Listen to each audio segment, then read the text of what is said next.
is your worldview? Yes.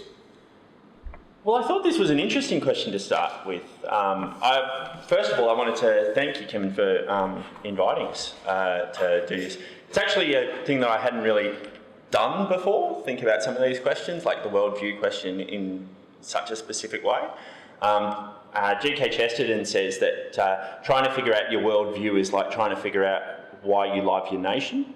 You kind of just do and you take it for granted. So, yeah, trying to actually nail it. I guess, obviously, it's Christian. I'd say that I'm what I call broadly evangelical. And what that means is that I take the standard evangelical emphasis on the Bible having a high authority, and I recognise that authority based on it, theologically being what I consider the Word of God, but also as a historical document. But I also recognise the value and inevitability of the Christian tradition, my own reason and experience in understanding the Bible. So what I mean by that is, I assume that when I'm reading the Bible to deduce my worldview, inevitably my own rationalism, my own experience, and if I'm being healthy, my interaction with the Christian tradition will make me better understand the Bible and better understand the world. The other thing that I'd add with that, kind of dovetailing with that, is that I'm a critical realist. Now, what a critical realist is someone who believes, contrary to postmodernism, that there is an ultimate reality that can be deduced to a point where you are responsible to it. Okay, that there is a reality that you must be accountable to on some level. But contrary to a modernist would say that you could figure that all out and deduce it pretty much by yourself. There's a strong individualistic element in that. As a critical realist, what I deduce is that there is a reality, but that reality is best understood by looking at it from multiple perspectives. And therefore, I'm very keen to have dialogue and discussion, things like tonight. And I assume that the more I interact with different perspectives, particularly Christian perspectives, which is why I'm broadly evangelical, that allows me to get a better understanding of what that reality, that critical reality is. How's that? Okay. Laurie. Right, can I have my the first slide? Yep. Right, just there. Right, I was a bit dubious when a Christian talks about being rational. Anyway, my worldview is that essentially people fall into two categories, rational or irrational. Next slide, thank you. So my point of view, I believe I'm a reasonably rational type person. And the irrational point of view is based on superstitious beliefs. Next one, thank you.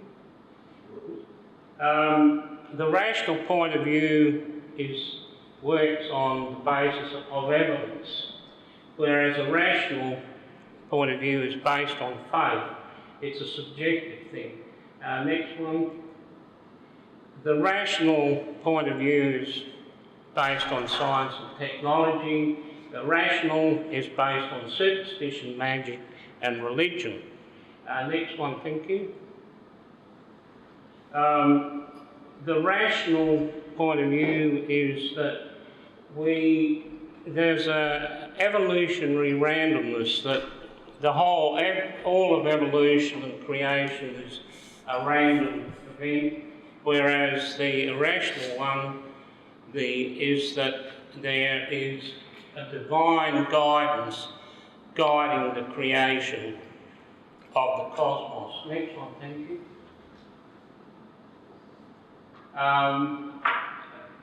I believe that humans are essentially evolved animals, whereas the irrational view is that humans are a special breed created by a deity imbued with a divine spark, etc., etc. Next one, thank you. And the rational point of view is that we, depending on our own progress, it's an independent sort of development, whereas the irrational belief is that there a reliance on gods and deities and superstitious acts. And so that's basically my opinion. Thank you. That's it. So instead of just going on straight on to the next question, you also have an opportunity to kind of dialogue with each other or ask each other a question about what I've said, so that you can have a chat. yeah, well, we can do that later. Right. I don't mind. I thought that was really interesting. One of the things that I would say is that part of the reason why I say the critical realism thing is because I'm a little suspicious of the idea of looking at things objectively. This is part of the reason why I do the thing of saying I like the idea of recognising in my worldview both rationalism and my own experience. Because part of what I'm concerned about, and I wouldn't have to be a Christian to do this, lots of people get nervous about this, is this idea of objectivity and being able to be exclusively rational. I get worried about that because I think my wife can very rationally and objectively argue why she should have a Tim Tam. You know, like she can put down really good arguments for that. But it seems more honest to admit that, yeah, I'll try to seek to be objective to a degree, but there will always be an element of subjectivity. There'll always be an element of me wanting this to be true or to be untrue. And that's just as true for an atheist as it is for a theist. You know, I mean, of the four that I mentioned, scripture, tradition, reason and experience, I'd imagine that really 2 out of those would be okay for an atheist anyway. But I'm just curious about that. Well, unfortunately, while we do try to be rational, the thing is that people are inherently irrational. And that's why we get people do all these strange things. Basically, we'll come to that a bit later on. Okay, no worries. What was the next one?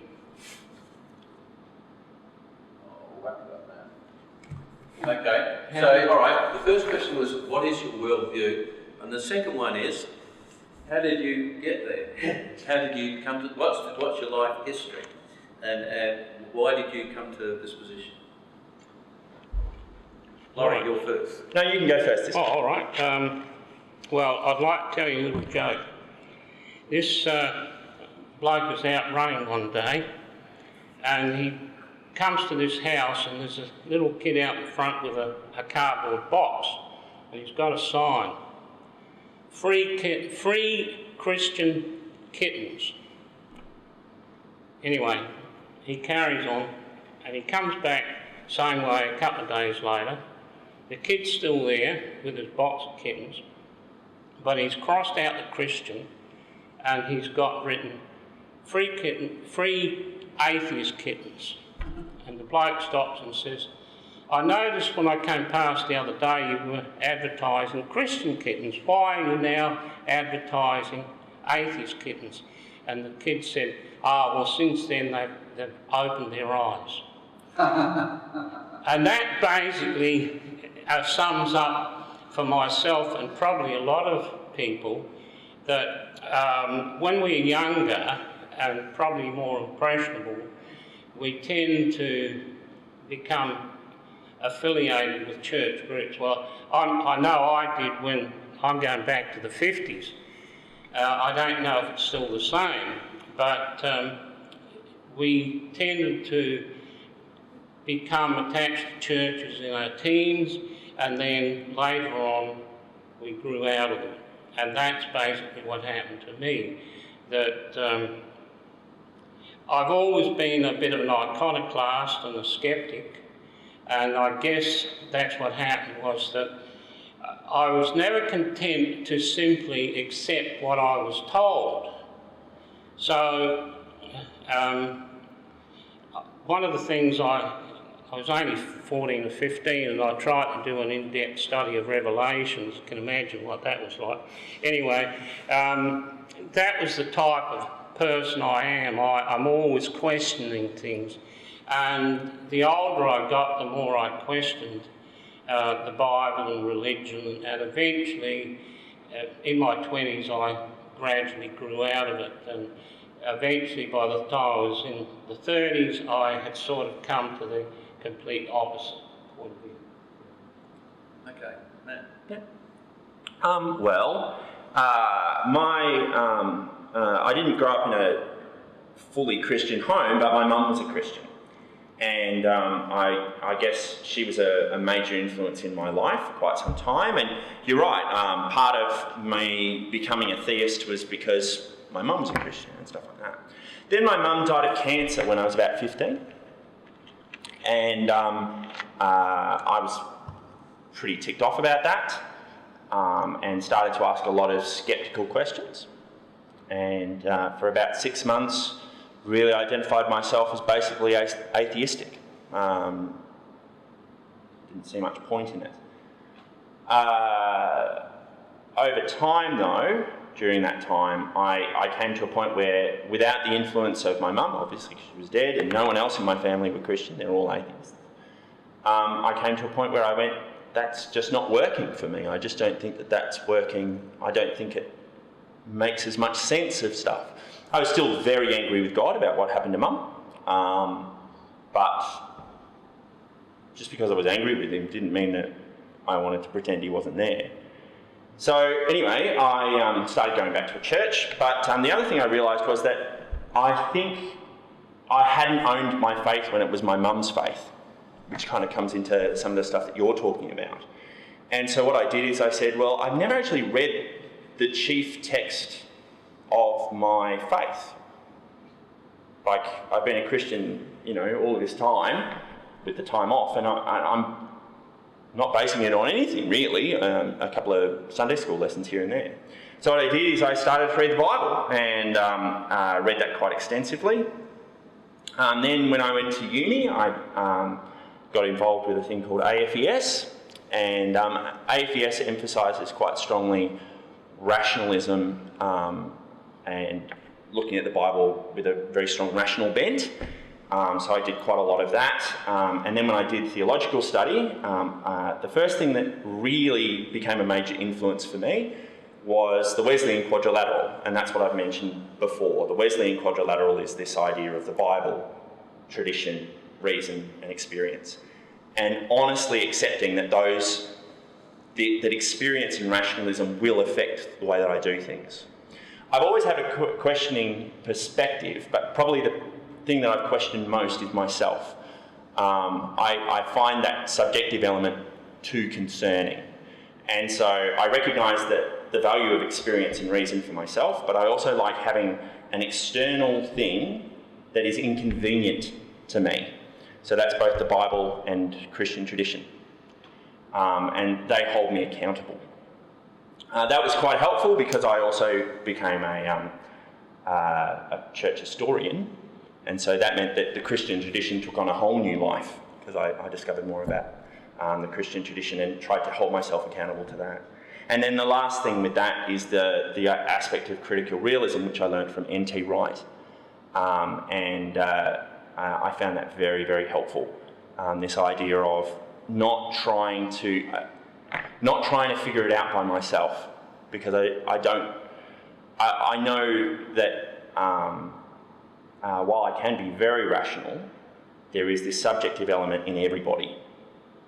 And so trying to wrestle with that honestly became a facet of this for me, and a major motivation for me taking on the point of view and the worldview that I have. Okay. Any comments on what the other person said? No. It's interesting that similar backgrounds with different results. Yeah. Yes. Yeah. But I guess that's individuality. So. Okay. Now, we've talked about what is your worldview and how do you get there. But are you entirely comfortable with how you see the world? Or are there still things that kind of make you wonder and scratch your head and challenge you and think, maybe I'm not right? So the question is, what issues do you consider to be most perplexing and challenging to your worldview? So we'll start off with Matt, all right? Oh, all right. Okay, my turn. Well, on one level, I don't think any theist can ever, well, any Christian theist can ever say that they're entirely satisfied. I think that's inconsistent with the biblical message itself. One of the best books that I know is by a guy called Chris Wright, not N.T. Wright, and he wrote a book called The God I Don't Understand. Now, he's a theist, but he openly recognises that there are things that are continuing to perplex and challenge him. I really recommend that book. As such, there are things like suffering and stuff like that. I have reasons that, as a theist, I think they make more sense than alternatives for why there's suffering in the world or how to approach suffering and things like that. But I don't think any worldview or any perspective on suffering makes the pain of suffering go away. So I still lament about that. But probably the biggest thing that I think is the most perplexing and challenging thing about my worldview is living up to it. Part of the Christian worldview is that we are being conformed more into the likeness of Christ. And Christ is a pretty tough deal to live up to. I recognise the Christian theology of the Holy Spirit and of grace and forgiveness and all that kind of thing. But that's not what I'm really talking about. I'm talking about the thing of wanting to live a life that is noble, just, kind, compassionate, all of those things that I see in the biblical witness about Jesus. So the most perplexing thing is my own inadequacy to live up to that. But also that's part of the excitement of it, is to continue to, seek that. I think that's what makes Christians do amazing things, is that desire to seek that kind of nobility. But it is perplexing and it's challenging, and it's the thing that, when I go to bed at night, I'm tearing my hair out. If I'm tearing my hair out, it's because I sense that not being able to live up to the integrity, the authenticity, the compassion of Jesus. If you're trying to tear your hair out, you haven't been trying hard enough. No, yeah, I've got to try hard. So, Laurie, is it all plain sailing for you? Everything's clear, nothing worries you, or are there some issues that perplex you? No, there are two things that constantly perplex me, and one is the universe itself, and the other is people.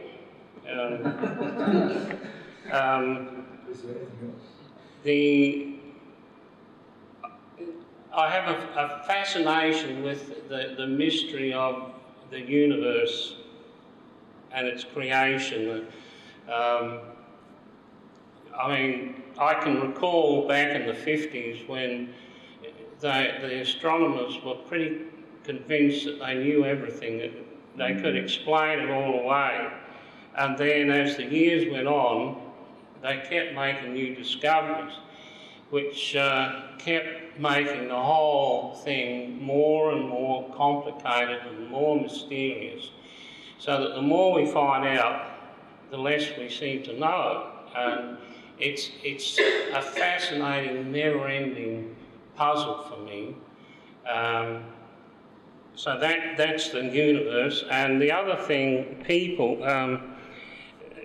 As a psychologist, one would think that I would have some sort of understanding of people, but I'm constantly upset and annoyed at how stupid people are. And every day you find new instances of how the stupidity of people, and you just sort of shake your head in disbelief. So that is really perplexing thing to me. But how does that challenge your worldview? Well, because people are the primary ingredient in what constitutes the worldview, it sort of muddies the whole picture, doesn't it? That, there's no clear-cut illustration that if people were logical and sensible and rational, then everything would be nice and peaceful and everybody would be happy. But on the other hand, because they're so rational, I guess it's like the seasoning we put into our cooking. It adds spice. It makes life interesting. So. I'd just like to chime in on that. I resonate with that quite a bit, actually. Like, I actually wrote it in my notes, but I didn't think I had time. But one of the ironies of me saying that I'm a critical realist is that part of the methodology of being a critical realist is this thing of dialogue and conversation and willing to hear different perspectives. Sometimes that's actually more of a kind of discipline I have to give myself, because the fact is, I agree with you, there are people who I just wish they thought like me, you know? But part of the challenge for me is to actually go, okay, they don't think like me, but they might have something in there that makes a bit of sense, you know, and trying to hear that. And hearing that, I think, is the big challenge for me in a lot of this kind of thing, is it's so easy to hear things in people that they're not actually really saying and things like that. And having the kind of patience, the willingness to really listen to people. I agree with you, it's a real challenge. It's a valuable thing to overcome, but yeah, I agree with you, it's a real challenge. So, yeah. All right then.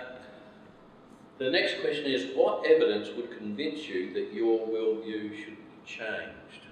Okay, so can you postulate any circumstance in which you might actually change your mind and go over to the other side? I guess I'm a hopeless pessimist in this aspect. I just cannot see any hope that people will ever improve. No, but how about you? Oh, well, I mean, I'm perfect.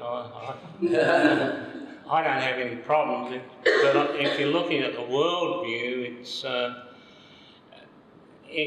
the grim reality in my point of view is that people will continue being irrational and difficult till the end of time, I guess, till the...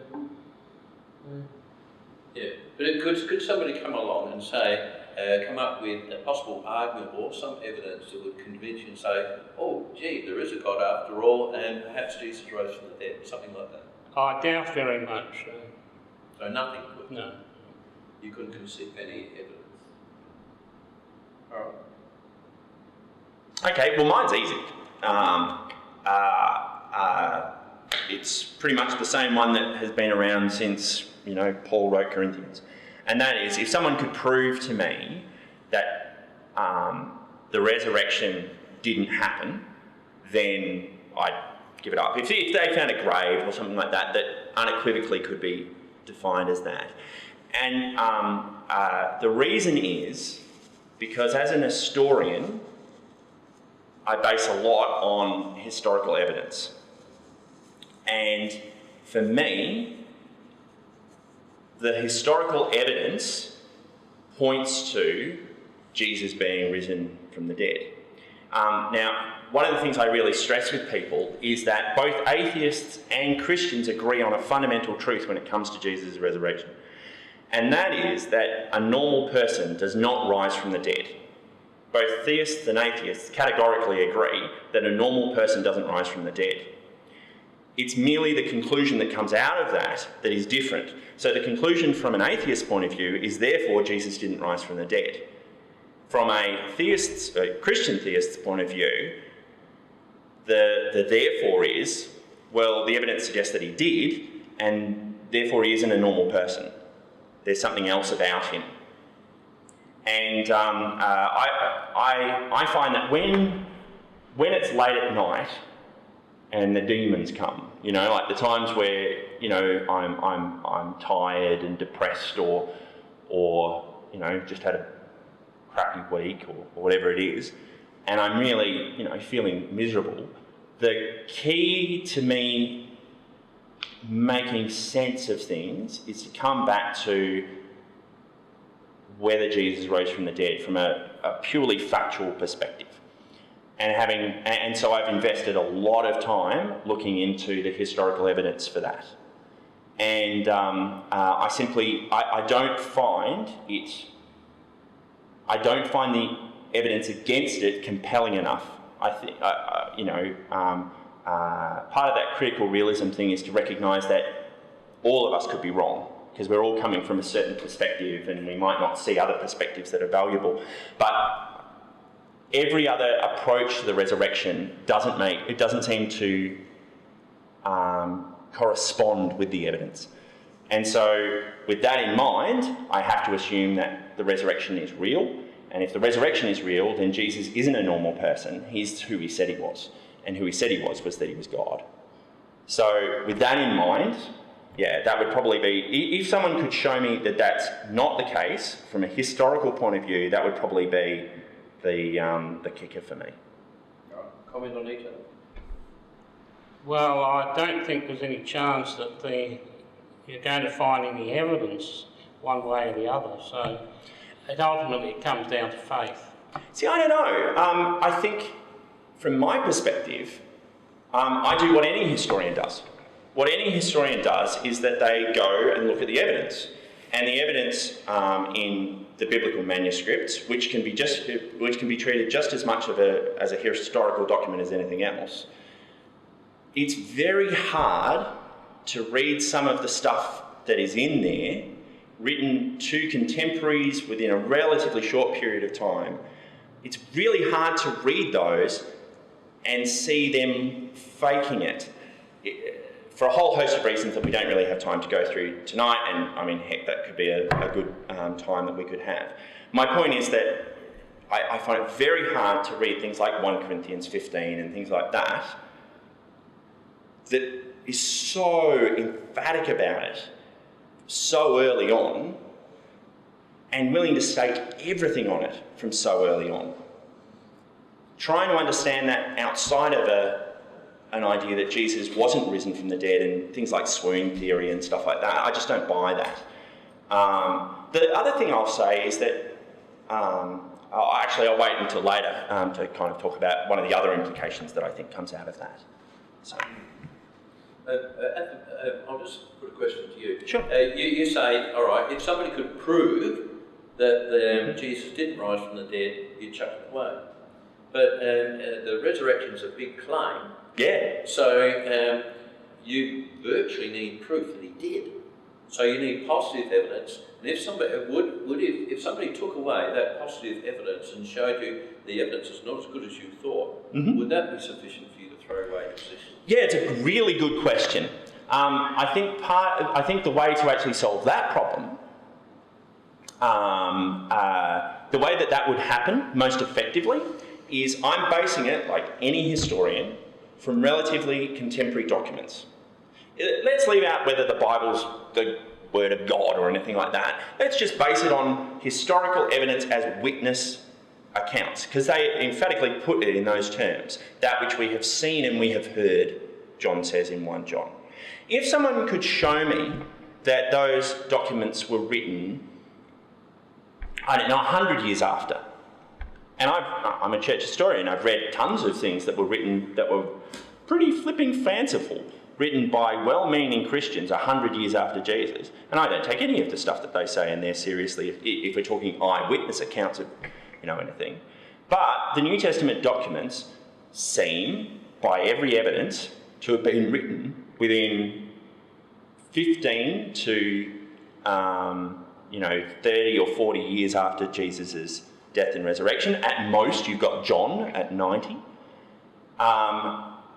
Some of them seem to have evidence of quotes that they're having from 5 or 6 years after Jesus. Now, that specifically talk about the resurrection, when you're dealing with that makes it hard. So if someone could give me documentary evidence to suggest that the Bible isn't as, for want of a better term, young as it was when scholars seem to think, that would be a problem. I think you're missing the point that the evidence suggests that Matthew, Mark and Luke are based on much older documents, Cal and Raquel, which were probably based in turn on oral history. So we don't really know how long those stories have been around, but the problem is that they weren't written by the Jews, they were written by the Gentiles. And that puts a different complexion on the whole issue because, one of the questions we're looking at later about Jesus of Nazareth, which is where we're going to go. There were two quite distinct Jesuses, and the Jesus in the Gospel has got nothing to do with Jesus of Nazareth. But I don't want to elaborate on that. So can we go on? There's the second to last question. Exactly. Yeah. Say it. Okay. I'll leave it till then. All right. Whose turn to go first? I went first last time, so I think it's your turn to go first. All right. Okay. Yeah. I started. You did the second one. No, you answered. Yeah, he started, but anyway. Oh, my first? Yeah, you're first. Right, sorry. Who has been most influential in your life? Oh, sorry, I thought we were on 4. Who has been most influential? Well, personally, in terms of, my mum was pretty influential on me to an extent, although, like I said, I didn't read the Bible much at that point, so how much content she really had, is fairly minimal, I think. I've had various pastors, lecturers, people like that, AFES staff workers who have been influential in my life. I think that probably more significantly for me have been historical figures. Because I'm a church historian, I've actually spent a lot of time reading Christians from quite a wide gamut, and also people who are very intelligent, infinitely smarter than me. If they were here tonight, you'd listen to them before you waste your time with me. So probably there's a few with that. So one would be Dietrich Bonhoeffer. Another one would be G.K. Chesterton, and another one would be C.S. Lewis. So I'll do C.S. Lewis. C.S. Lewis because he shows how rationalism and beauty can work together. You explain who he is. Yeah, C.S. Lewis was a guy from the 1940s, originally an atheist, became a theist, and then became a Christian. Lion, Witch and the Wardrobe. Lion, Witch and the Wardrobe is most commonly known for, but he also wrote lots of books that are about, theology and stuff. Mere Christianity probably being one of the most famous.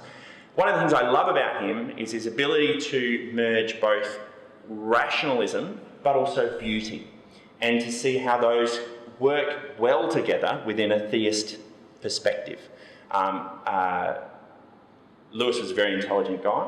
The other person is Dietrich Bonhoeffer, both in terms of his life but also his writings. So in his life, he shows me the courage of conviction because he stood up against the Nazis, which I think was pretty cool.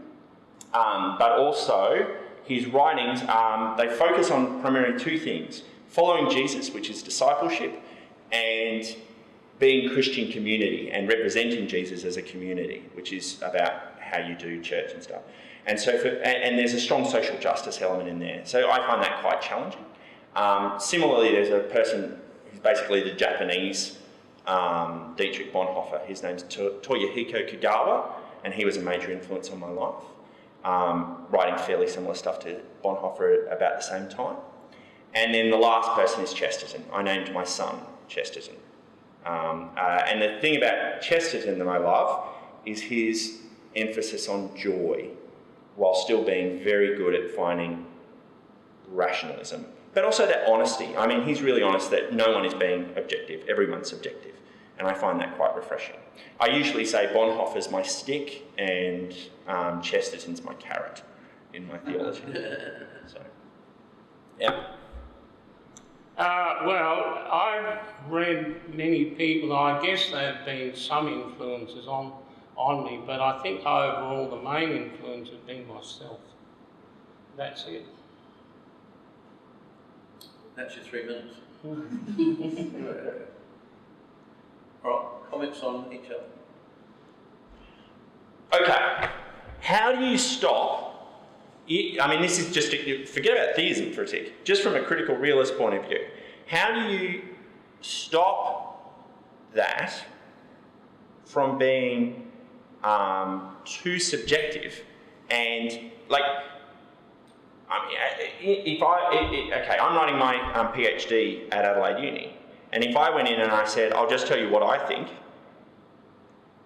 they crack it at me in the history department. So, like, obviously I'd have to admit that I need to listen to other people and see their perspectives and integrate something from theirs. Otherwise, I'm opening myself up to subjectivity, lack of information, all that kind of stuff. So how do you reconcile with that?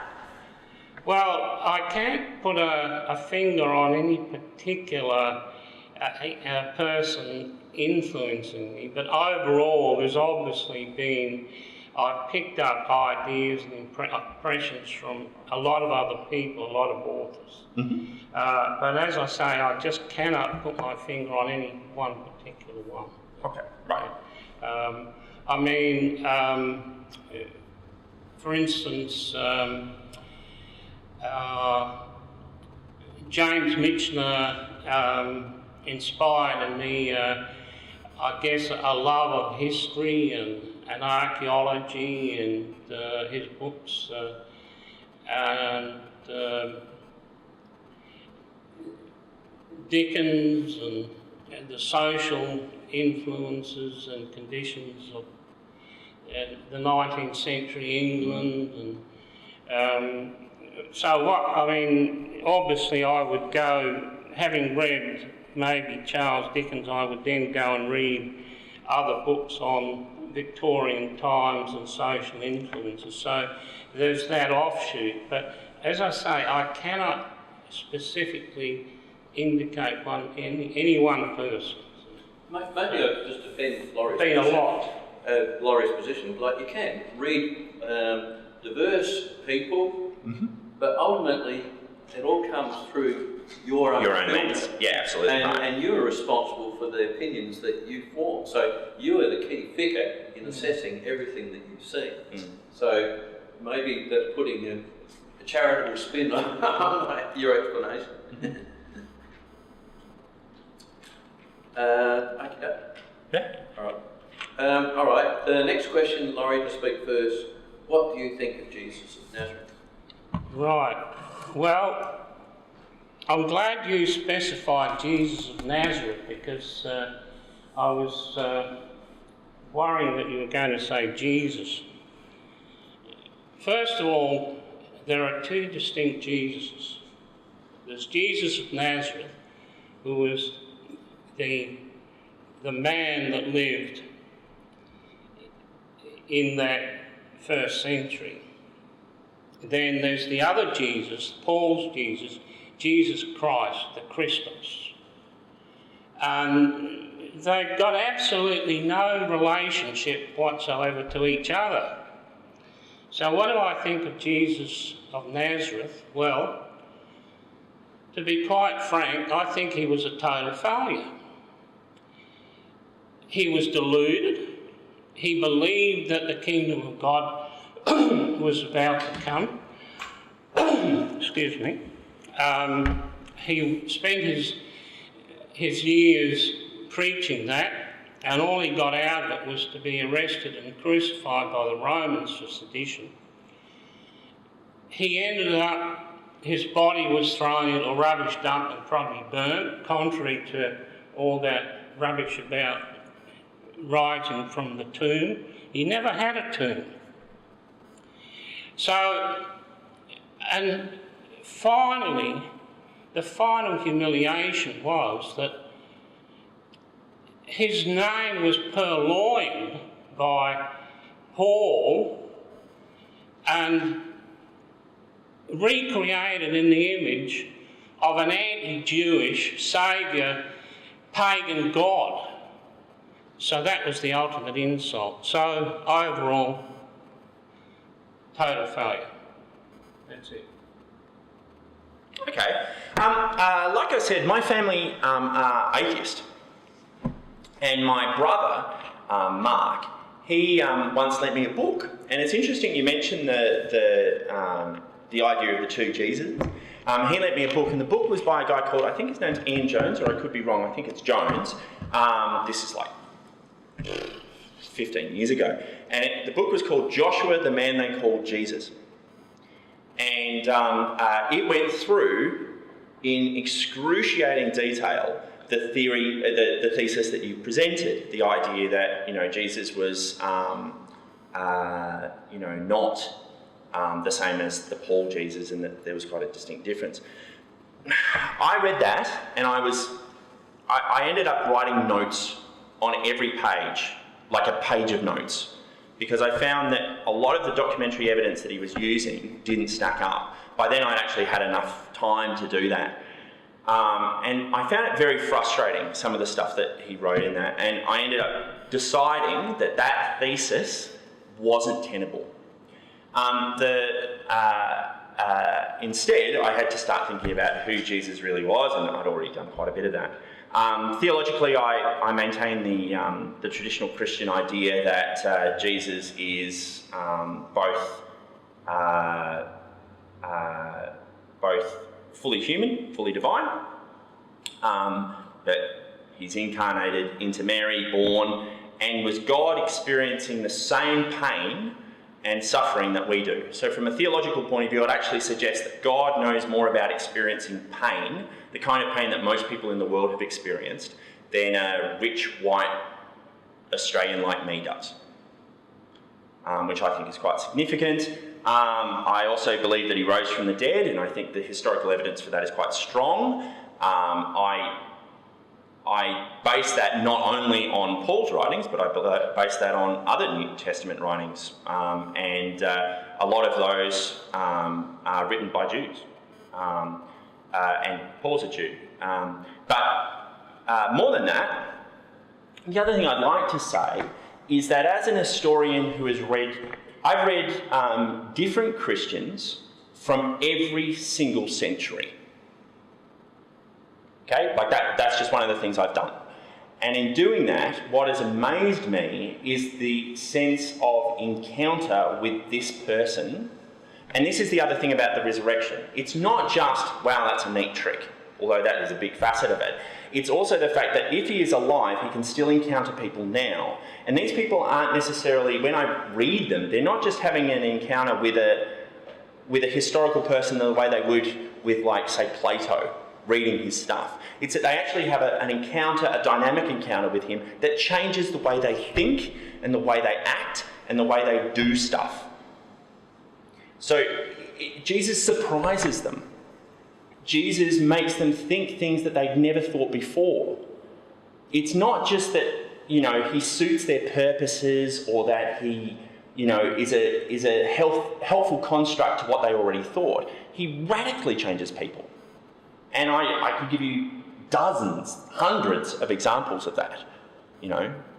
Don't have time for that, but yeah. So who do I think Jesus is? I think he's the historical person we meet in the historical documents that are the scriptures, but also a person that, because he is risen from the dead, has dynamic effects on people, often in ways that surprise and don't necessarily go with just a purely subjective, you know, my personal Jesus that I made up to suit my purposes.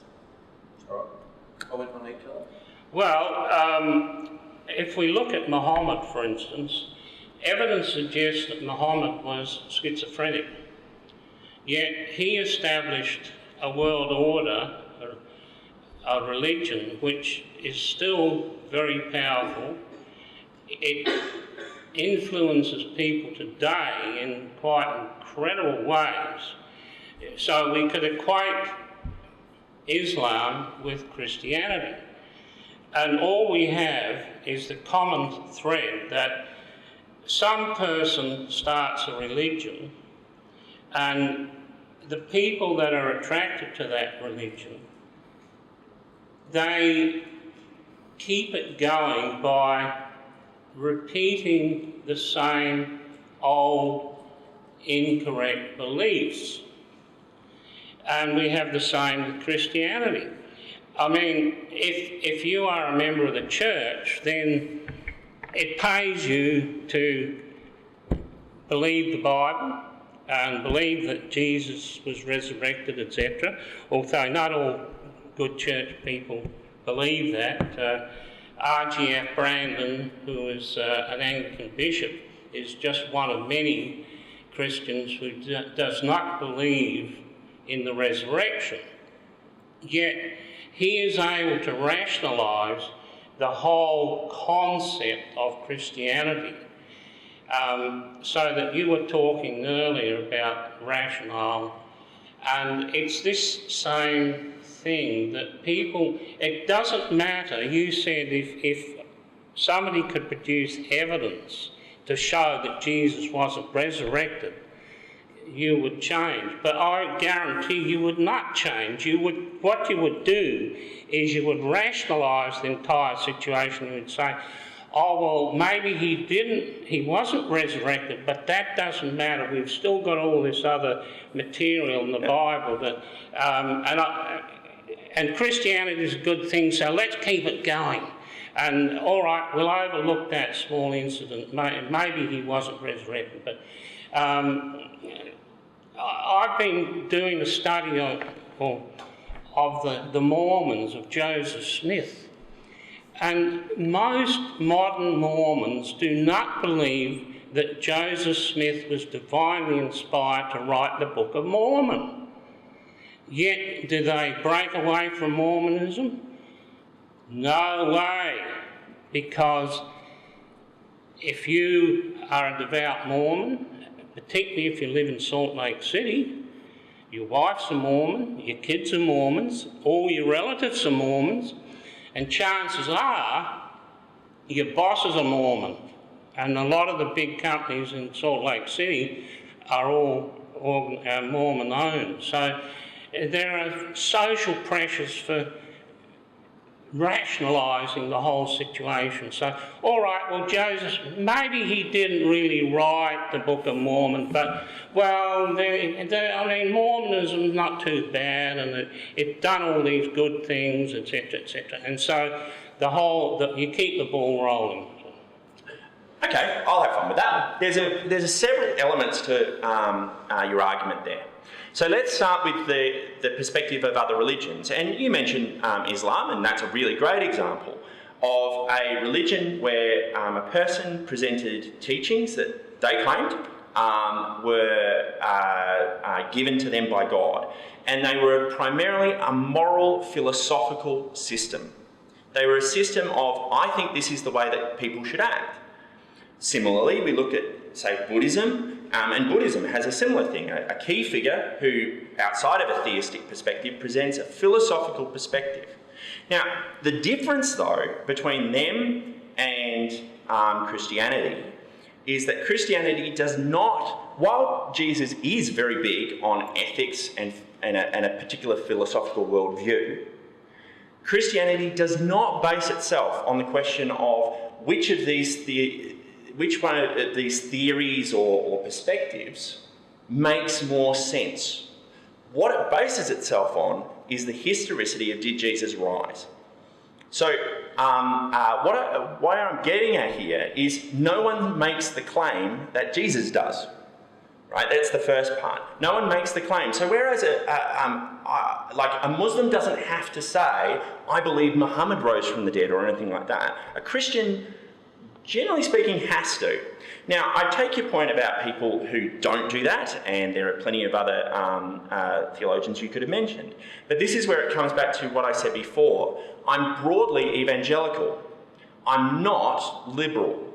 And I have utmost respect for people from a liberal perspective. I think they're wrong, but I recognise that they can be quite intelligent and well-meaning.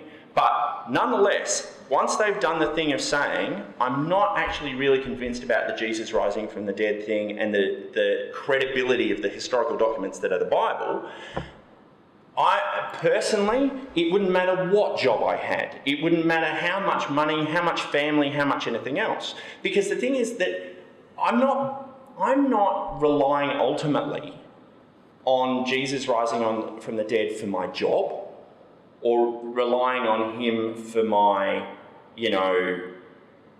anything else. I'm relying on him being risen from the dead to actually know what's going on the other side. And if he's not risen from the dead, man, my life gets so much easier. Forget about whether I need to, because if Jesus isn't risen, then the whole theistic perspective tumbles like a pack of cards. I could be a nice guy, but who cares? The thing is that when I die, I'm not going to have to face the worldview that he gives us. Because the only person who's been on the other side and come back and told us what's going on over there is Jesus. So, if he didn't go over there, then, well, probably when I die, I disappear. Now, from that perspective, I wouldn't want to be liberal, right? I wouldn't want to go through life pretending that, well, Christianity's got a really nice, fun time of it. If Jesus isn't risen, Christianity is too flipping hard. As I said before, what is the major perplexing, challenging thing for me? Living up to the standard of the risen Jesus. If I didn't have to believe in Jesus' resurrection, man alive, I wouldn't waste my time with all of the hard stuff that is discipleship. But the fact that I do think that challenges me by God's grace and through his Spirit to actually live up to that. So, yeah, I'm not sure that I buy the whole thing of, just wanting this to be there for comfort's sake or anything like that. And if the resurrection was there, it wasn't there, I'd just merrily play along. I don't think that would be me. It might be other people, and you're right, historically it has been. There's been tons of people who have taken a liberal perspective. But it wouldn't work for me, personally. Laurie, you spoke about people rationalising their beliefs and keeping adjusting and still sticking in there despite evidence to the contrary. Didn't the same process apply to you as well? Oh, yeah. Aren't there belief things that you want to believe, and so you were tempted to actually adjust all your reasoning to suit what you want to believe? Well, I tend to adjust my beliefs according to evidence. So that I don't sort of arbitrarily suddenly change horses midstream, as it were. I look for evidence that, I'm a skeptic, and one of the things people misunderstand about skeptics is they think skeptics don't believe anything. That's wrong. Skeptics are very open-minded. All they say is, look, if you believe something, show us the evidence, and we too will believe. The trouble is, when you get people like psychics and that, they just can't come up with the evidence.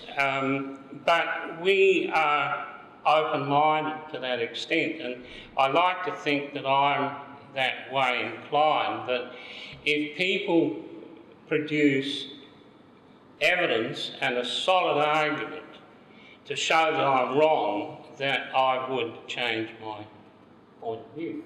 So, hopefully. Right. Last question. Has Jesus been good for the world? Matt first. Well, theologically, I start with the assumption that he died for the world's sins, so that's got to be a good thing.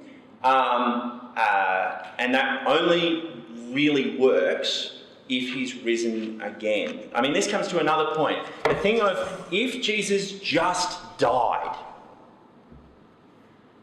then the whole idea of an atoning thing doesn't make any sense. Because tons of great people die. Tons of people do. All of them do eventually. But tons of people die in a sacrificial way that is noble, inspiring, any number of other things. But that certainly wouldn't be the case for Jesus. If Jesus dies, it's dangerous, it's depressing, that kind of thing. If you're a disciple of Jesus, you don't start a religion about him if if he's just died on a cross. It's too humiliating, both from a Jewish and a Gentile perspective. To die on a cross was humiliating. So the only way that makes sense, that you take a religion, you start a religion outside of a crucified person, is through them changing the rules a little. And that's what the resurrection is. So I first of all think that he's been great for the world in that he's died for it. But then the other thing that I believe, because I believe and emphasise the resurrection as much as I have, is that in the New Testament, Jesus inaugurates the kingdom of God. And the kingdom of God is about justice, social peace, beauty and community. And as such, the encounter with the risen Jesus, this living person that other people have had, has directed them into bringing aspects of that kingdom into the world through following his example and being empowered and directed by him in that. The evidence of people's testimonies throughout centuries indicate that. And there's tons of Christians over time who have done amazingly good things. They've built hospitals, they've stopped more wars than they've started, they've fed the poor, they've protected the weak, they've loved enemies, they've brought meaning, purpose and dignity to millions of others. And why did they do that? Not just because they thought that the philosophy of Jesus made sense or was convenient or inspiring, because a lot of the time it's too hard to be those things. Instead, the reason they did it, to quote Paul, is they were compelled by Christ to do so. By this encounter that they'd had with Jesus. Living, transforming, powerful God made human. So has he been good for the world? Categorically. As a church historian, I'm always frustrated at how easily Christians get duped into thinking that the only thing we've ever done is wrong. I say to students, it's a bit like when, if you've ever had amnesia, you assume that you've done the wrong thing. And most Christians have amnesia about their history as Christians. As a person who has investigated our history, while I would be futile to suggest that we've always been peachy, and I recognise we've done some really sad mistakes and everything like that.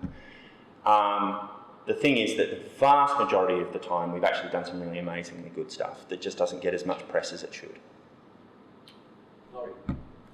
Yes and no. Okay.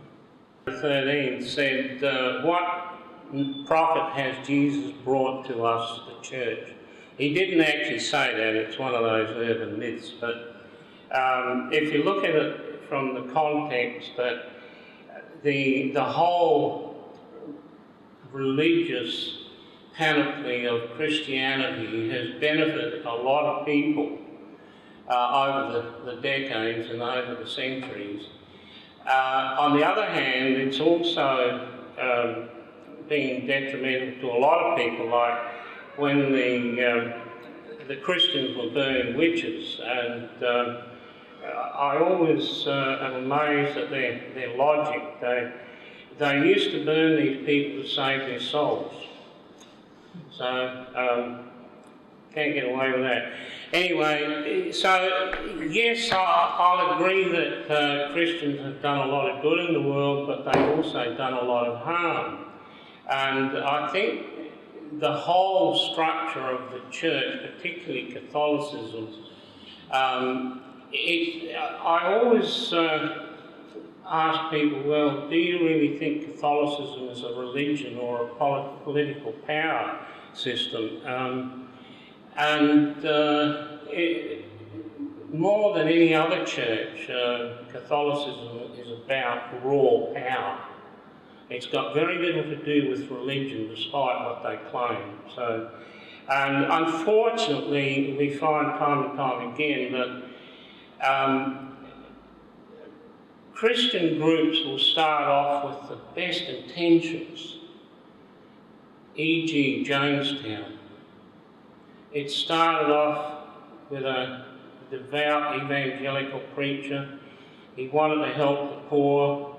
and it ended up with the death of almost 1,000 people in a mass suicide.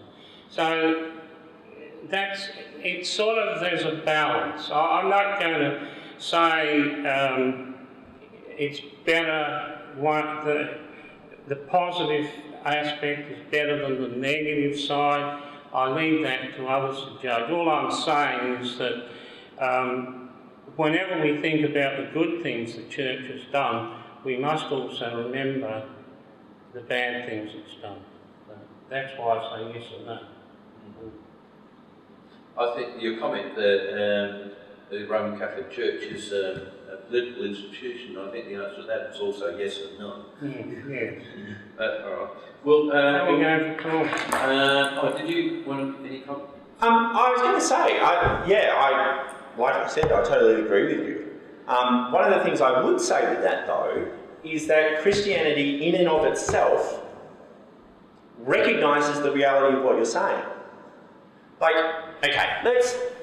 I want to say, first of all, that when we're talking about Catholics, I want to concede that there's a world of difference between, you know, a fat, rich cardinal in the middle of the Vatican City and a nun working in the middle of Calcutta or something like that. And there's a lot of really great Catholics doing amazingly good stuff. But what's the chief problem there? The chief problem is greed and avarice and pride, seeking glory for yourself and everything like that. Well, Christianity already tells you that stuff's bad. With Jonestown, what makes things like that wrong? An emphasis on placing yourself into powerful position, again, pride and avarice. Christianity already emphatically argues against that. So, I mean, the thing is, I recognise that Christianity has done really bad things at times, but always they've done them in ways that the Bible itself emphatically argues against doing. You know, like, it's not consistent with what Christianity is. It's actually an aberration of what Christianity is. So, like, you know, that's one side of things. The other thing I'd say, I say this to students every now and again, like, when you watch the TV news, the last time that you would have probably seen a plane, a story about a plane, was when, what happened? Plane crash. Now, that's about the only time you'll see something about a plane. Now, if you were only watching the news and you were only watching that kind of stuff, you come to the logical deduction that all that planes do is crash. And then you never want to jump on a plane again. But the reality is that the reason why those things become newsworthy is because of the power of them as an exception to the general rule. And that's the same for the church. Throughout history, people will highlight the things that are wrong. And if all we ever do is listen to that, which can take a lot of airtime, who's going to do a news report, or who's going to bring up at a party, or who's going to do about the Christians who start hospitals and do things like that? There's nothing sexy about that. So, while I recognise that we've done bad stuff, there's this silent mass of stuff that we've done that's awesome. You know, and it frustrates me to no end that that's what we end up being focused on the plane crash. You know, yeah. All right. At this point, we'll break. We'll have a bit of supper, and then we'll gather around, and it's open slather for you all. So thank you. Thank you very much. Light, action, camera. Right. Yes. Just a key thing. I'm going to exercise the privilege of power and make my own comments. In your slide, Laurie, you said, like, on the first 4 points, your position you're depicting as rational, based on rational concepts, evidence-based, objective, using science and technology. We'll just stop there. Whereas on the other side is kind of our position is based on superstitious beliefs, based on faith, it's subjective, it's superstition, magic and religion. So you're saying that one is rational and the other is irrational. While I agree that in some areas of Christianity it is like that, I'd say it's not me. I don't identify with that at all. But you believe the Bible? Yes, based on. Well, No, I don't. It's not my starting point. It's, I don't say the Bible's there. God said it. I believe it. That settles it. I don't look at it like that. I read it, and I use my logic and eyes. Yes, I do, and assess it. And I say some bits I have problems with. Some bits I have problems with. Other bits that seems to make sense. It seems to gel. From my perspective, I'm actually being rational, evidence-based. For me, faith is not some sort of leap in the dark without reason or evidence. My faith is putting into action what I already believe based on the evidence. So to me, that is a straw man. It's not me. That's very basic outline of the points that I was wanting to cover. But see, this is the problem, that you say that you read this rubbish and you see it from a rational point of view. Now I read it and I see it as religious rubbish, fairy stories. So that's the difference. So are you really being rational about it, or is your rationality being influenced by your belief? See, one of the points that Matt raised is a kind of the myth of objectivity, and that every human being is subject. So we actually colour the evidence with what we want to believe. True, but that applies to you as well, does apply to me. And that's true, but at the same time, if you're rational, you try to exclude all these other external influences and look at the core of the argument, whereas religious people tend to say, so it is written, so I believe. Let's not question it. It's the divine inspired word. So we can't question it. I don't identify with that. Yeah.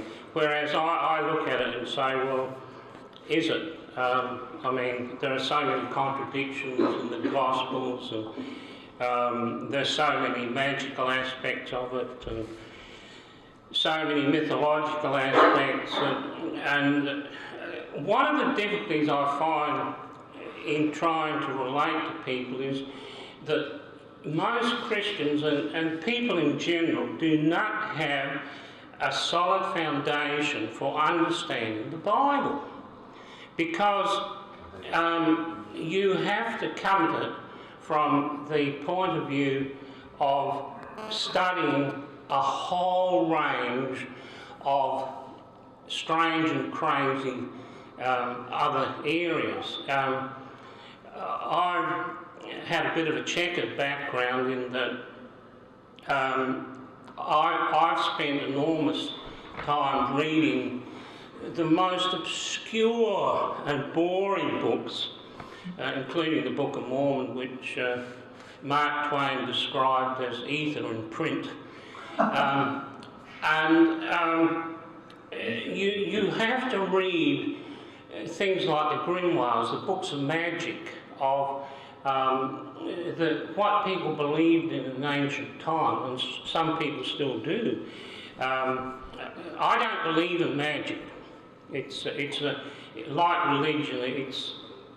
It's a created illusion.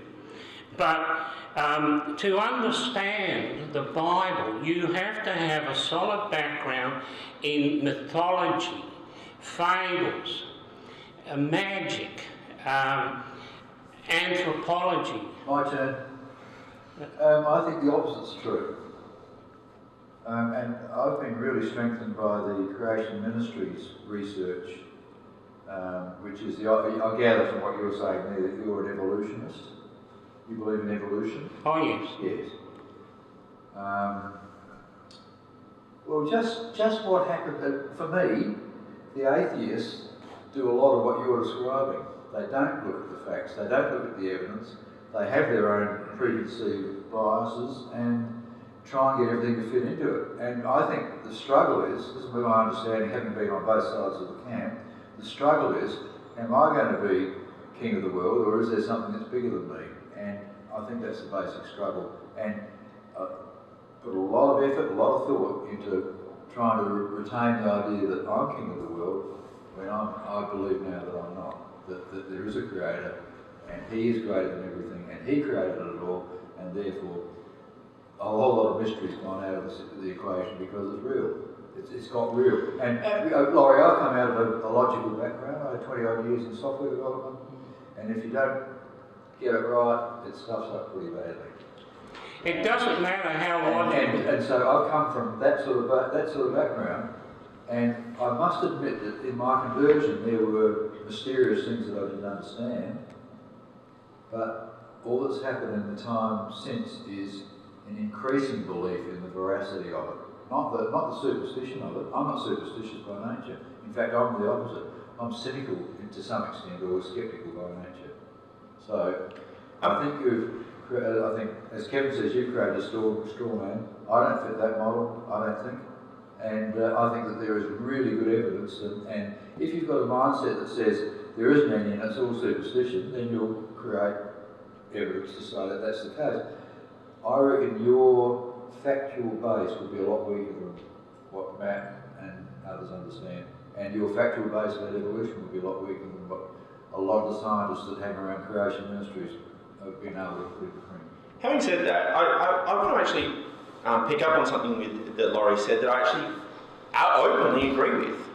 One of the things that Laurie said is that people don't understand a lot of the context and things like that make up the Bible.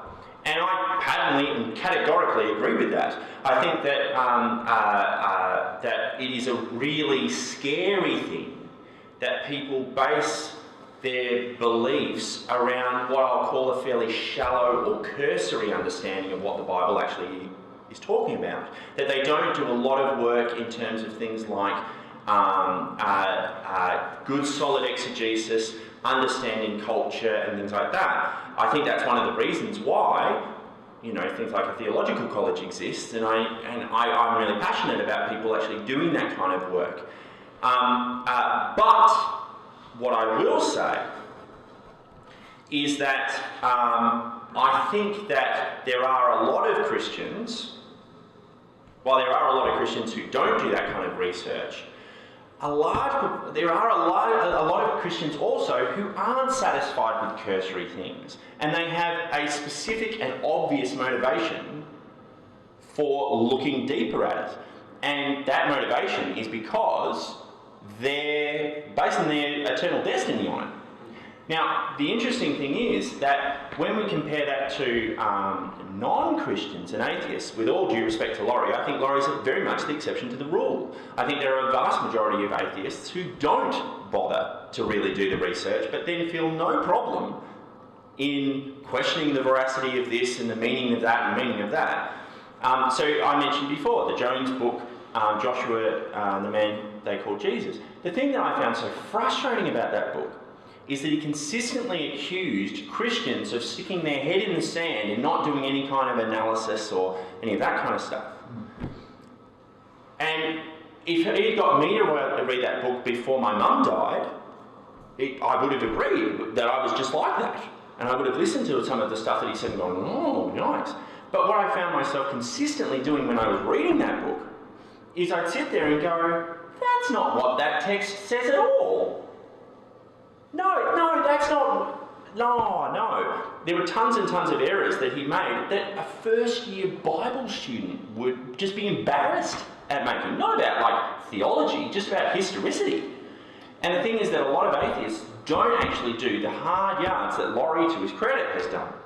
So what I'd love to see is a more educated discussion being done by Christians and by atheists. I think the Christians could get together and engage in some education. The other point I want to make was that, to me, the majority of what masquerades as church is basically falsely premised. That there's a whole lot of stuff going on, and it's very difficult to separate the reality of what was happening in the 1st and 2nd centuries from what actually has come to be the case now in terms of denominations and divisions and hierarchies and culture and traditions and all that. And there's a whole lot of that stuff that I don't believe either, and that's been a very difficult part to try to understand that, because it's been difficult because it seems like, oh, well, you're actually talking against God by doing something like that. But I don't believe it's true, and I'd love to have been around in the first century and then come back here and just talked about what the differences are that men have brought in for power reasons, money reasons, whatever. Right. I wanted to bring two personal testimonies. I'm talking about things that many would call irrational, and I found to be highly rational. As a younger Christian, I was challenged by the topic of healing. And I understood from much teaching I was hearing that I, as a Christian, could be a healer too. Christ empowered me to go and pray for people who are sick, and I could see healing happen at my own hand because the power of Christ could work through my hand. And my sister came to visit once, and she had a migraine headache coming on as she arrived at my place, and she said, I need to see a doctor to get me a really heavy drug. She was at the time using some pretty powerful drugs, and the ordinary headache pill was not, she just laughed at it. She needed something serious with this bad migraine she had experienced many times. I said, can I pray for you that this migraine will go away? She said, yeah, okay, go ahead. So I prayed for her that that migraine would go away. As soon as I finished praying, she said, ring up your doctor, I need him. I rang up my doctor, and I told him what drug she wanted. She knew his name. And he said, I'm not going to administer that to anybody. I didn't tell my sister that. I said, we still want to come and see you. He said, okay, meet you in half an hour. I said to my sister, I'll take you to my doctor. We'll be there in half an hour. She was happy. We got to the doctor's place. She didn't seem any worse, although she had shown some worsening signs earlier. She went in and saw the doctor, and he talked to her for a long time, and he wouldn't give her that drug she wanted. And she got something else, and we came home, and I said to her, how bad was your migraine when we got to the doctor? She said, actually it was fine. I didn't have a migraine when I got to the doctor. I said, has that ever happened before? Your migraine's just gone away without a drug? She said, no, it's never happened before. I said, could it have been the prayer that did it? She said, I don't know. And I had to say, of course, I don't know either. It was the first time I had actually prayed for someone for healing. It happened. The second story is even more irrational to a lot of people. I've been hearing about the world of demonology, the biblical perspective on it. I've read quite a number of books on the topic. I've read the Bible very carefully in every place where it mentions demons. And of course I was pretty well read in the areas of psychology as well, and I knew that modern psychology and modern scientific people just don't accept the reality of demons at all. But I was out with a youth group, not quite a youth group, you'd think the wrong thing. It was an outreach group. When the pubs closed at 10 o'clock in this time, everyone was kicked out of the pubs to go home at 10 p.m. at night, and we would then collect the wobbly people off the street and offer them pancakes and coffee and talk to them about Christ. It was a real outreach thing. And we had a person not out of the pub and mostly drunk. We had a guy who'd come from a church that we knew, that he wasn't at our church. He was keen to be involved in his ministry with us. He came along that night for the first time. And we got a lot of these street people off the street that night, and we had our basketball stadium, we had a rough and ready sort of game going on. And our little visitor from the neighbouring church got a bit overpowered and a bit over-enthusiastic. He was really keen about getting some baskets, and he was thumping people in the face and tripping them over and bashing them and all sorts of things. I took this guy aside and I said, we don't act that way here. We're not out to win cattle stations here tonight. We're not getting rough with people. If you want to work on this team, you've got to stop this rough play. And I wasn't quite content with his reply. I said, look, would you like to come into the room over the side, just you and me, and we could talk about, you know, what it is to be a Christian and why your behaviour is not acceptable for a Christian. He said, yeah, we'll talk about that, that'd be good. And we went off on the side and had a talk. Well, I'll cut the story short, but during that conversation, he kept going into a trance. I would be talking to him and he was gone. I pulled him back, said, called him by name, asked him to listen to me. We were having a good conversation until we continue it. He said, yeah, sure, Ray, let's talk about it some more. The fourth time I pulled him out of this trance, he complained the air was filthy in the room, he needed some fresh air, he wanted the window open. We opened the window and we sat down and we began our talk again. And within moments he was off in his trance again. This is about the seventh time I pulled him out of trance, and he was getting angry. He got up and ran away from me. He ran over a very busy road that had cars going both ways, and he didn't look left or right. He just ran across this road to get away from me. And there was these two old ladies on the other side of the road, and I thought, what are they going to think? This guy's roaring like a lion, he's angry, he's stumbling all over the place, he's running away from me. I'm worried about his safety. And I had been reading all this stuff about demonology, and this sounded a bit like some of it. And so I said, in the name of Jesus Christ, be quiet, and be still, and behave. And he immediately stood up, perfectly normal. He said, good day, old lady. He says they walked past and they weren't surprised about him. He just stopped his growling and everything that was going on. And the lady said, oh, hello, nice night, isn't it? And walked on. And then he turned around and walked silently back to the meeting place with me. That night, we cast several demons out of this guy.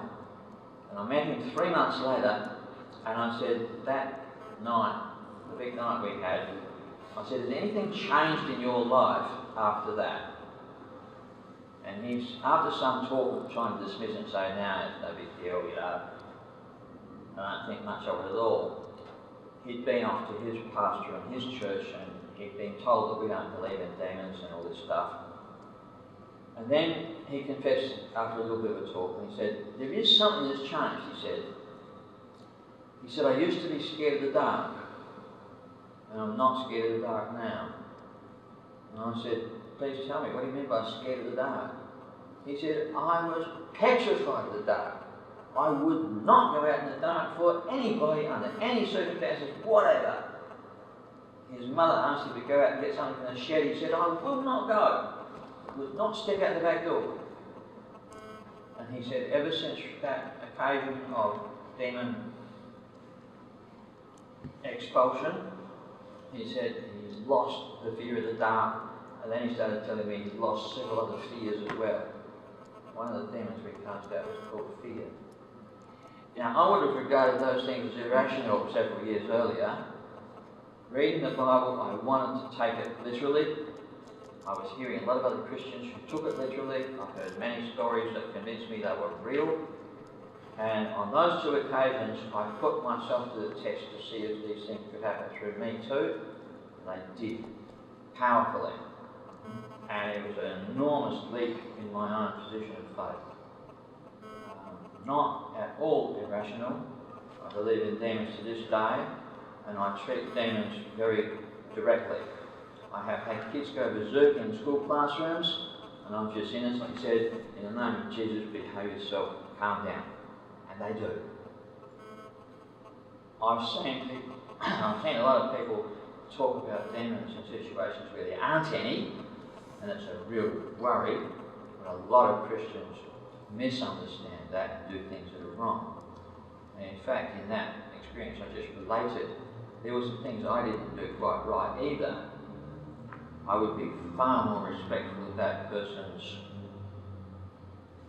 integrity and feelings than I was on that occasion. And I would not have done and said things without his approval and permission. I think that's highly important these days. Is there a question in all this? What I'm saying is that unbelievers will see a lot of things as irrational. Believers see the same things as highly rational. That's the point. I don't know if any of you have seen the film The Exorcist. I was around when it first came out. Yeah, I saw it. And there was a lot of publicity about the exorcism and all that sort of thing. So, the media approach was that this was legitimate devil possession, and as a result of that I did a lot of reading, and what I found was that all of the behaviours that were exhibited by the girl, it was based on an actual event. All the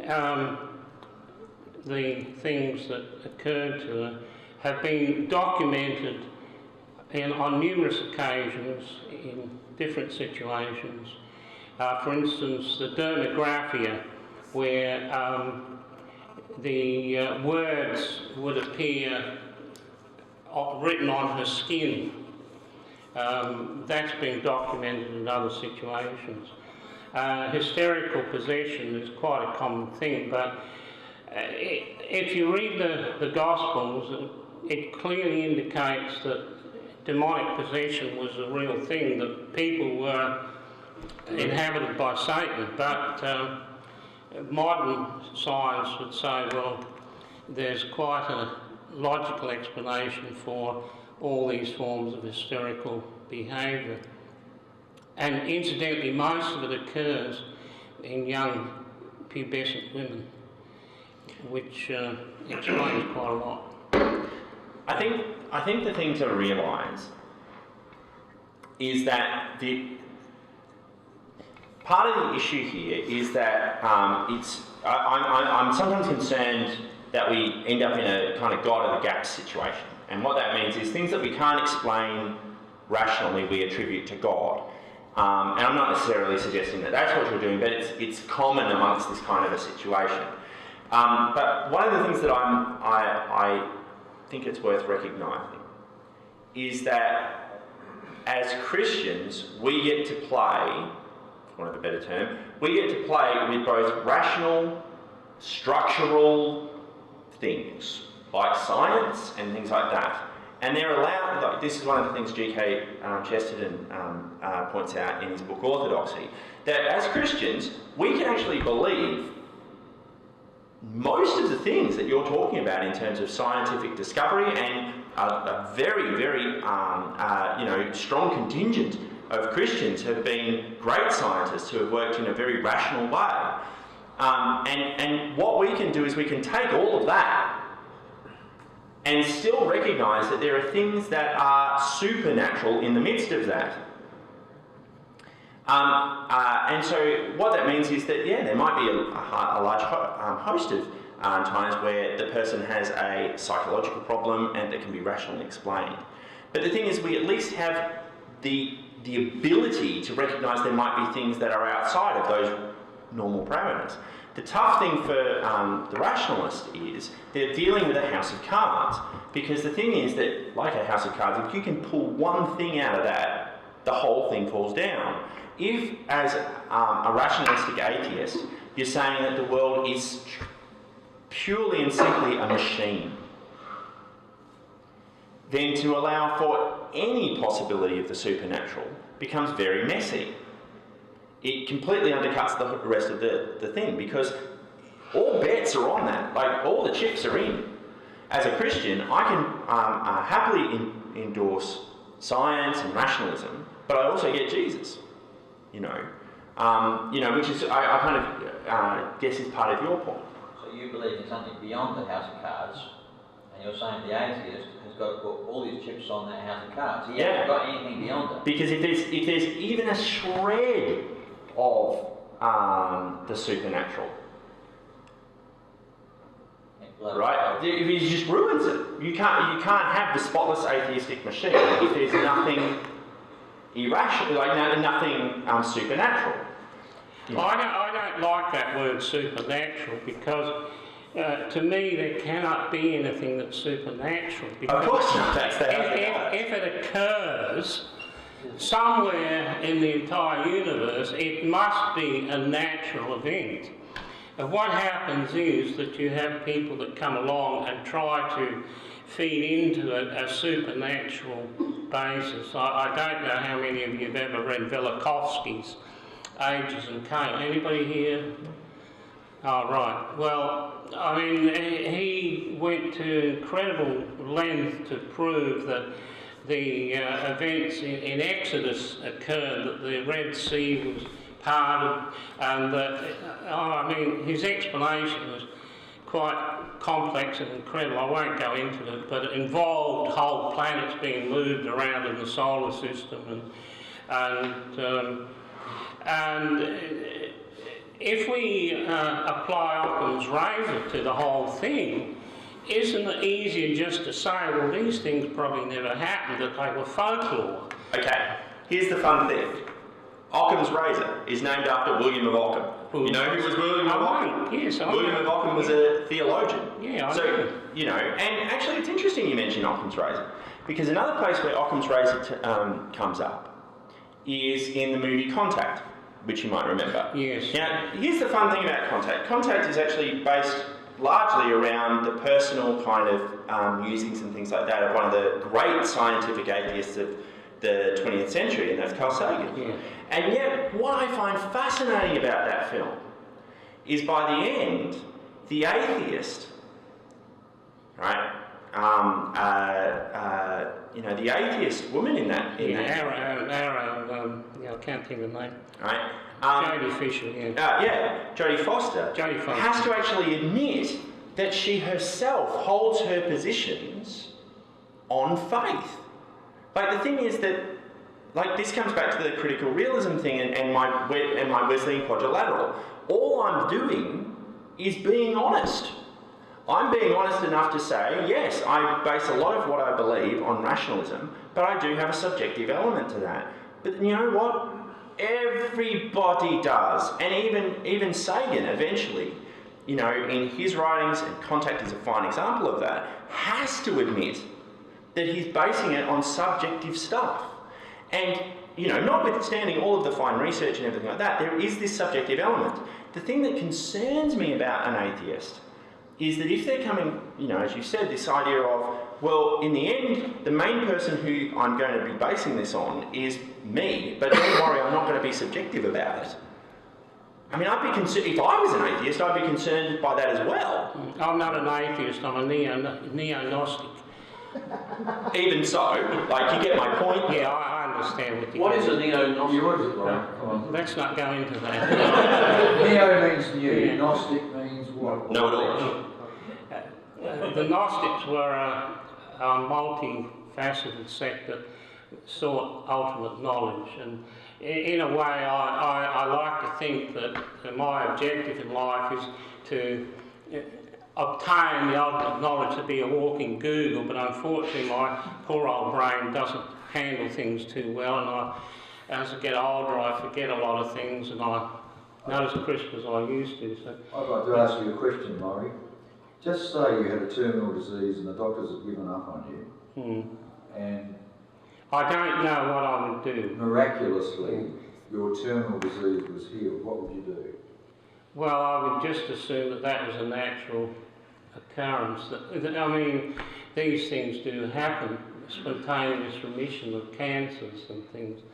And why they happen, we don't know. I mean, they did some research. They had people pray for sick people, and when they did the stats, it turned out that the people that weren't prayed for did better than the ones that were prayed for. So prayer just didn't work. So anyway, so can we have some questions from other people? I was only going to ask I must apologise, I forgot to bring my hearing aid, so could you speak up? I will. It was the second of your lines, evidence, and Matt being a historian, I wondered what evidence he has, now it's probably getting a bit on now, for why he believes in the gospel accounts. Yeah, probably going a bit too far into that in terms of time. I think there's copious reasons why. The key reason is the witness sense of this is something not that we think is a really good theory or a really good philosophy or something like that. It's based around that which we have seen and heard. It's about With our hands. like we saw it. And we didn't want to do it. We didn't want to see it. We didn't want to believe it. But we did. And we're telling you what we saw. Now, even if you take the Gospels out of it, which I would be very hesitant to do, because I think that even if they are secondary documents and they're basing it on primary documents, it's quite obvious that those primary documents are often embedded into the text, in which case it's the same thing. But even if we just take the letters emphatically keep on coming back again and again and again to that sense of we saw it. And that's not because they're Jewish or because they're Gentile or anything else. And so I think that's probably the main reason. The other reason is because I find it very hard to understand how a religion would grow that bases its primary message on a resurrected person if that person isn't resurrected. Okay, there's been plenty let's take, other examples of that kind of stuff throughout history. People have tried to play that game before. And you know what? Despite the claims that everyone was just a hick who never actually, that blindly accepted superstitious things. That's not really true. I mean, everyone has known that when people die, they don't come back. People have accepted that again and again and again. And there's been plenty of people who have tried to pretend that someone died and they came back and they've been dismissed very quickly. Which tells you a lot about the people that claim that it happened. Yeah, but the What about Buddha? Now, in Buddhism, we have a large world religion. Mm-hmm. Yet, all evidence suggests that there never was a Buddha.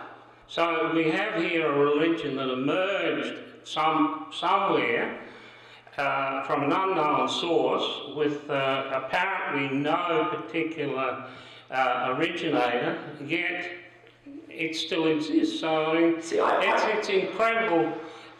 So what's the difference? I mean, if people want to believe all this rubbish about a man being resurrected, I mean, look, Jesus wasn't the only resurrected being. I mean, if you go back to the solar myths of the ancient times, that Dionysus and Bacchus and Osiris and all that, there were dozens of gods that were resurrected every year. And they all were placed in a tomb. They died in a tomb and they were resurrected from the tomb. And the story goes on and on. And it's so repetitious. It's the same legend, the same myth and folklore. Okay. I mean, you and I have played this game before. Like, we've had conversations about this before. And one of the things that I've said is you do a lot of lumping religions together. And so it becomes that kind of fallacy of, my dog has 4 legs, that has 4 legs, yes, it's a cat, but because it's got 4 legs and all dogs have 4 legs, my cat is a dog. And the thing is, you just can't do that. There are any number of reasons for that. First of all, as I've said, with Buddhism, the fundamental thing that motivates people in Buddhism is not the historicity of Buddha himself. It's the validity from a philosophical perspective, a moral perspective about his teachings. If you take Buddha out of it, they don't care, because it's whether the ideals and morality and stuff like that in it works. In Christianity has that moral and ethical reason, thing in it, but the main motivation for following those moralities, which at times become really flipping hard and sometimes nonsensical. It's really challenging when someone punches you in the face to say, here's the other cheek, I'll have a go at that one.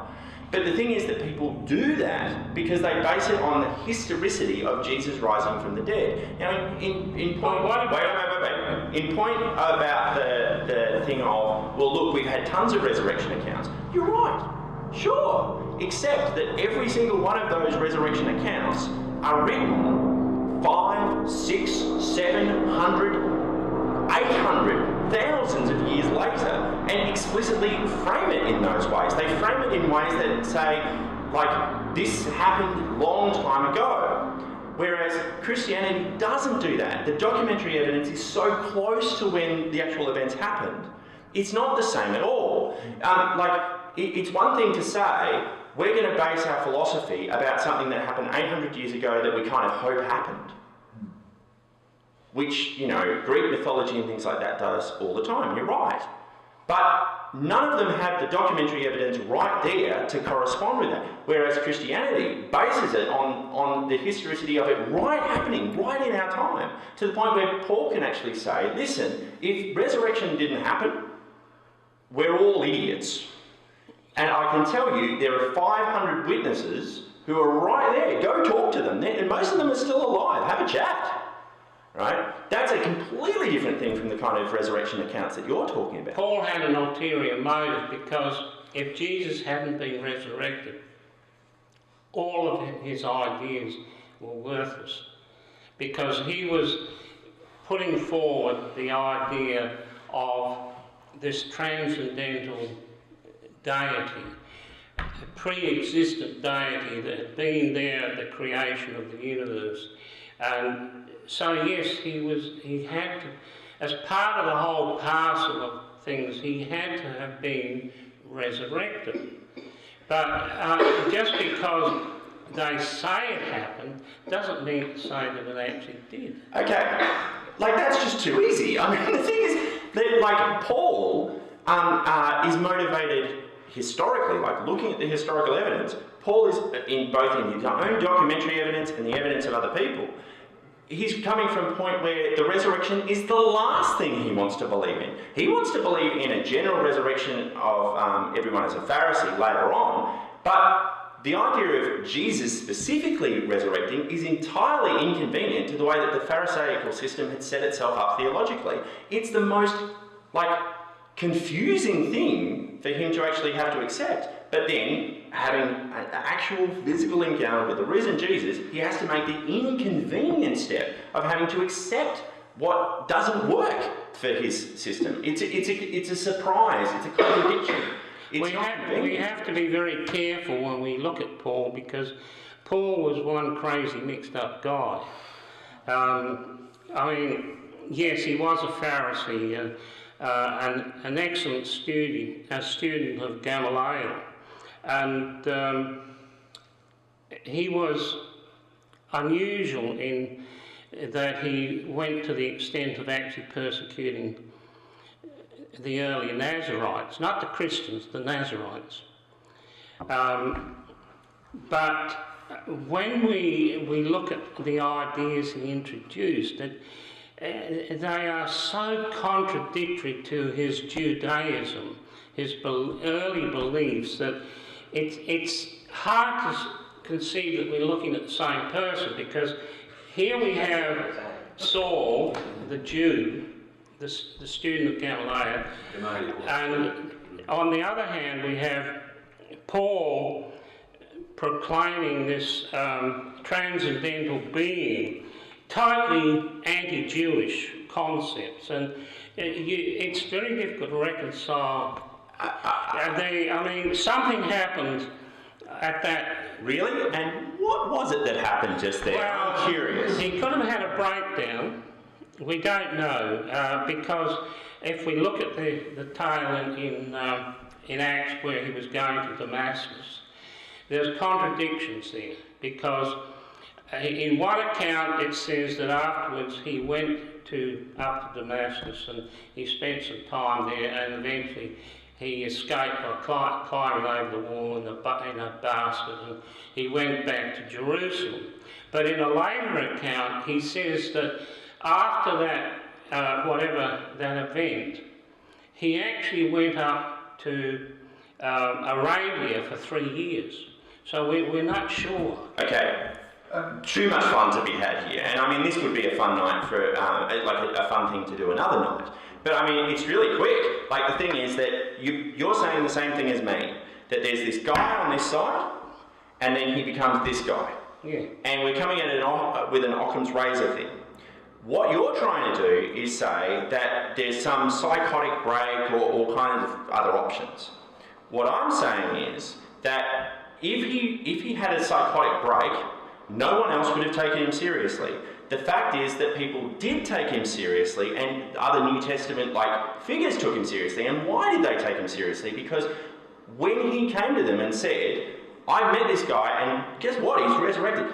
It's inconvenient to my perspective. It's completely changed everything for me, but I have to actually accept the reality of this change because of my historical encounter with this person. They said, guess what? We've had the same experience ourselves. We've had that. It corresponds with us. If he'd gone to them and said, I've just had an experience with Jesus and he kind of looks like a flying fruit bat, everyone would have said, no, actually he's not. And there would have been too many things that would have become inconsistent in that. But I disagree with you there on 2 points. First of all, I didn't say that you had a psychotic breakdown. Okay. I don't know what happened. I keep my options open on that. Except for one option being that he actually had that encounter. Something happened. I don't know whether it was an encounter. And why don't and you the want second to thing have that option that there? you said that people that had psychotic experiences would not be listened to.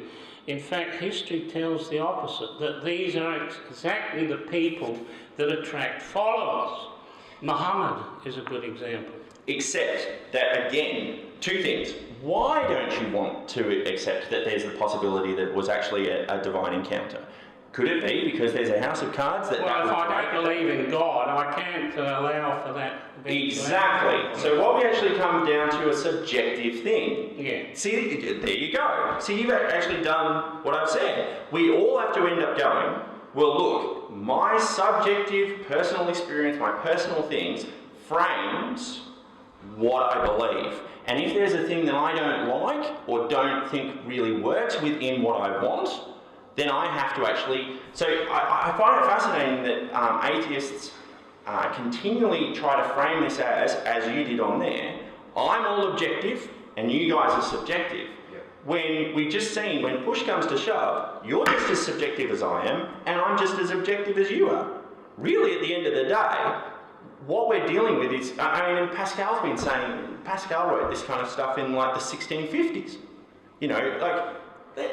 Let's cut to the chase here. A lot of this comes down to, are you willing to accept things that don't fit with what you want?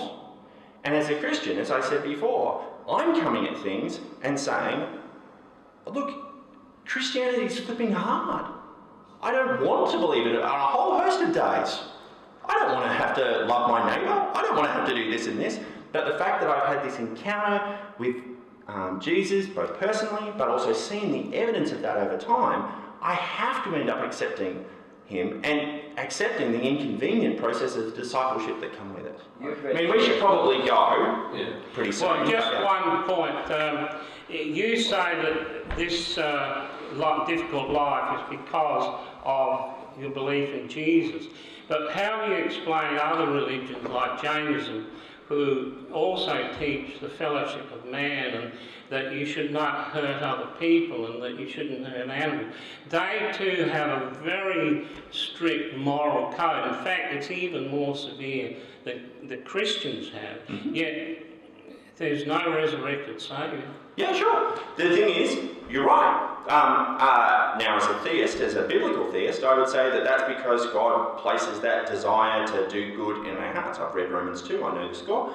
The thing is, there might be any number of reasons why people will do that. But one of the chief reasons why people do that is because they are basing it on their expectations of the afterlife and things like that. Now, that's not the only reason, but we'll pick on that one because of time. All right, fair enough. Now, if that's the case, why are they basing it on that? They're basing it on the evidence of some teacher telling them, if you do all these good things, then everything will work out on the other side. Now, my question with that is, how do they know that the person who, has gone over, knows what's on the other side? And the answer is, most of them end up basing that on faith. Well, what I'm doing is I'm basing it on faith too, but I'm basing it on an evidenced faith that the person isn't just guessing or having a fair logical deduction, but they've actually gone, checked the real estate and come back. And nobody else gets to do that. Well, I disagree with you. Can I just let Justin? Yeah, Oh, sorry. Keep an open mind, and yes, I admit that my beliefs have been shaped by many influences, but as I say, I do hope that I am willing to listen to reason and accept other people's points of view. You might be All right, just a minute. Can we... And Justin, the other case. Laurie, you might be a latter-day Paul who has a conversion. Yeah. All right, Justin. Just quickly, the historical case for the resurrection is based on, it's the best explanation according to the little points that they can establish. Mm-hmm. So that's what they try to do. They try to establish these points, and then they say this is the best explanation of those points. From what I've sort of gathered lately, eyewitness testimony can actually be quite unreliable. Mm-hmm. There's a lawyer / psychologist I listened to on the radio the other day, and she was talking all about how, depending on how you ask the questions, if you say, did the smashed car have broken windows, or did the car which hit into the other car have broken windows, that can determine the answer, even if the person saw it. That can help them determine the answer.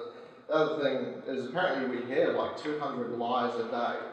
Was that one of them? Maybe, that's right, yeah. But, or like there was people, anyway, I don't want to go on forever, but basically eyewitness testimony, depending on how you ask things, and she even said that they did studies where they could actually manipulate people to believe that they had an experience that they hadn't had. Mm-hmm. It's quite remarkable.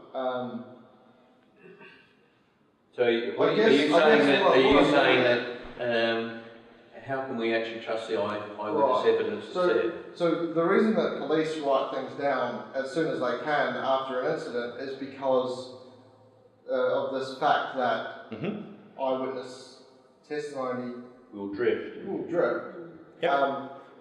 So the New Testament documents, now they're great for their time, but they still were written 30, 40, so like up to 100 perhaps years after the fact. Not all of them, of course. Some were written earlier, some were written later. It varies about 5 to 60, I'd say. Yeah, and I mean that's why police write things down like straight away, because when you go to court 2 years later, you're pretty unreliable. So I guess my question is, do you think that the historical case for the resurrection is compelling, that someone really has to believe it? And do you empathise with people who don't believe it? Yeah, it's a really good question. There's tons in there. Again, we could probably have a night on that, but I'll quickly deal with a few of those things. The thing that I want to validate is,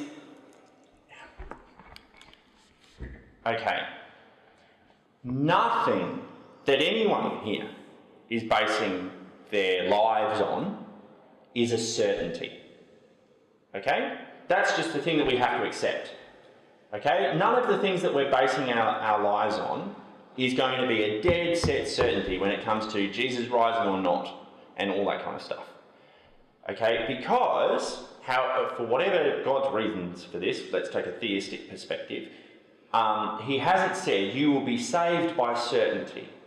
He said you will be saved by faith, and that will always leave an element, like faith inherently involves some element of doubt or some element of that. Now the thing is, as I pointed out with like the Jodie Foster contact example and all kinds of other ones, the atheist has to admit that about themselves as well. Okay, they can't be certain about their perspective. Right, so let's just get that out of the table. So I don't need to end up coming up with something that is utterly watertight. I have to come up with something that is the best explanation that I can see, right? That factors in as much of the information as I can. That's what critical realism is about, is not coming up with the, I know that it definitely happened exactly that way, but the best estimate that factors in the most evidence, the most logical explanation that I can come up with based on that evidence is this. Now, what that ends up meaning is that there are going to be factors that I can't, deduce or figure out or whatever. But that would be true for anybody. Let's be honest. I mean, this is the great thing about being a critical realist. You end up being, you be honest. Right? Now, the thing is, I can hear things like what you've suggested about, the possibility of them being confused and things like that. And I've thought about those a lot, and like I said, it'd be another fun night. But at the end of the day, none of those, for me, having looked at them quite extensively, for a whole host of reasons, are as compelling as the other one. For a whole host of reasons. Quickly, things like the fact of the sheer gut-wrenching disappointment. John 20, right? John 20, when they're all locked in a room terrified, makes infinitely more sense if Jesus isn't resurrected. That's where they should stay. Like them being terrified, locked up, and not going anywhere near Jesus and never mentioning him again. That makes infinitely more sense of the evidence if Jesus isn't resurrected. The Jefferson blood. Yeah, it makes much more sense to believe that they never mention him again if he's not resurrected. The fact that what changes them is the encounter with him. Right? Now, you're right, people can end up misconstruing and confusing themselves and stuff like that. This is the counter. First of all, as you've said, there are documentary evidence putting in the Bible that point to it being very early evidence, so Philippians 2. But the other flip side of that is that when you get documents that are written 10 years later or 15 years later or whatever, and the people are actually maintaining the exact same belief over a long period of time, they've had time. See, the thing is, the immediate can sometimes be wrong. Because what happens is that the immediate is clouded by all kinds of stuff, and afterwards they calm down and they go, okay, fair enough. But the thing is that it's a consistent line. You've got people very early on, Philippians 2 being an example, clearly believing, eyewitness, it happened. But then you've got people later on, 10, 15, 20, 30 years later, still agreeing with themselves. They've had time to think out of it, and they've ended up agreeing. The other point about that is that we've got the bird's eye view of the New Testament. Yeah. But none of the people in the first century had that bird's eye view. A lot of those letters independent, very independent of each other. Geographically separated. People were writing with no knowledge of what the other people had written. We now actually gather them together, and there's a consistent thread.